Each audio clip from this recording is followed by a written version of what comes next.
అమ్మా, ఎంతో కష్టం వస్తే గాని ఈ అమ్మవారి దగ్గరకొచ్చి మొక్కులు తీర్చుకోరమ్మా భక్తులు. మరి మీకొచ్చిన కష్టమేంటో నాకు తెలియదు గాని ఆ అమ్మవారు మీ కష్టాలు తీర్చాలని మనస్ఫూర్తిగా అమ్మవారిని ప్రార్థిస్తున్నానమ్మా.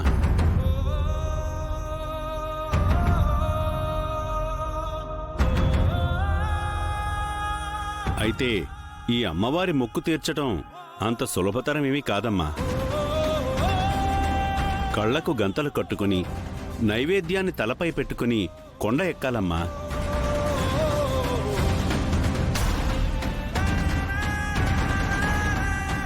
ఎక్కిన తరువాత అమ్మవారి ఎదురుగా నిలబడి కళ్లకు గంతలు తీస్తే ఎదురుగా అమ్మవారు మాత్రమే కనపడాలి.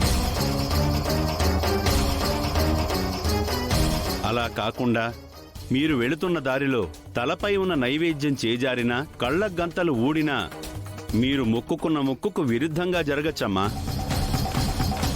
అమ్మో, అంటే ప్రాణాలతో పోరాడుతున్న మా వారికి ప్రాణాపాయం జరగొచ్చా? ఆ మాట నా నోటితో నేను అనకూడదమ్మా, కానీ మీ భయం నిజమవుతుందమ్మా. అంత భయపడుతున్న మీరు ఈ మొక్కు తీర్చకపోవడమే మంచిదమ్మా.